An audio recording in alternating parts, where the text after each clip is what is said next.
শুধুমাত্র ইউটিউব লাইভের মাধ্যমেই ইনকাম করা সম্ভব কিনা ইউটিউব থেকে, এরকম প্রশ্ন কিন্তু আমাকে দু একজন করেছেন। আমি জানি অনেকের মনেই এরকম একটা কনফিউশন রয়েছে।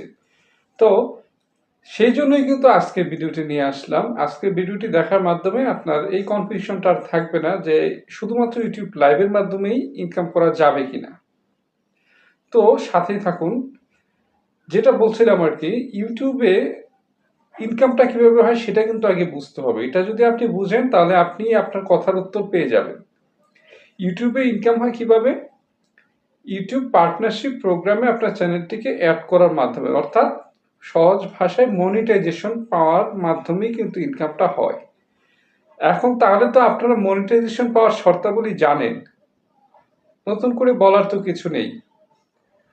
মনিটাইজেশন পেতে গেলে আমাদেরকে যেটা করতে হবে, অবশ্যই দুটা শর্ত রয়েছে।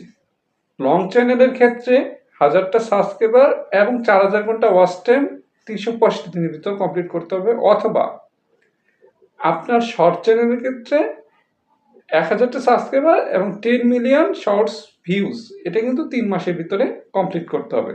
কেবলমাত্র তাহলেই আপনি মনিটাইজেশনের জন্য অ্যাপ্লাই করতে পারবেন। এখন তাহলে যদি আপনি শুধু লাইভের মাধ্যমে মনিটাইজেশন পেতে যান, সেক্ষেত্রে কিন্তু আপনার হবে না। আপনার অবশ্যই লং চ্যানেলে লং ভিডিও থাকতে হবে, সেটার পাশাপাশি আপনি লাইভ করতে পারেন। এবং আমি সবসময় পরামর্শ দেই যে আপনার লাইভ এবং লং এর মাঝে যাতে আপনার লং ভিডিও থেকে ওয়াচ টাইমটা মিনিমাম 3000 ঘন্টা আসে, আর লাইভ থেকে 1000 ঘন্টা হোক, অসুবিধা নেই। তবে লাইভের মাধ্যমে কিন্তু আপনার মনিটাইজেশন যদি আপনি পেয়ে যান আর কি, মানে মনিটাইজেশন প্রাপ্ত চ্যানেলগুলোতে লাইভের মাধ্যমে ইনকামটা ডবল হয়। লাইভে আপনার সুপার চ্যাট, লাইভে আপনার ইনস্ট্যান্ট রিপ্লাই, অথবা ওই যে বাকি যে অ্যাডগুলো রয়েছে সেগুলো সেট করার মাধ্যমে কিন্তু আপনি আপনার দর্শকদের থেকে এক্সট্রা আর্নিং করতে পারবেন, শুধুমাত্র মনিটাইজেশন পাওয়ার পরে। তো আশা করি আমি বোঝাতে সক্ষম হয়েছি। তো আজকের এই ভিডিওটি এখানেই রাখবো। আমি আলামিন এতক্ষণ ছিলাম আপনাদের সাথে। আমার চ্যানেলটি যদি আপনাদের একটু ভালো লেগে থাকে তাহলে অবশ্যই আমার পাশে থাকবেন। সকলকে ধন্যবাদ। দেখা হবে নতুন কোনো টিউটোরিয়ালসে। আল্লাহ হাফেজ।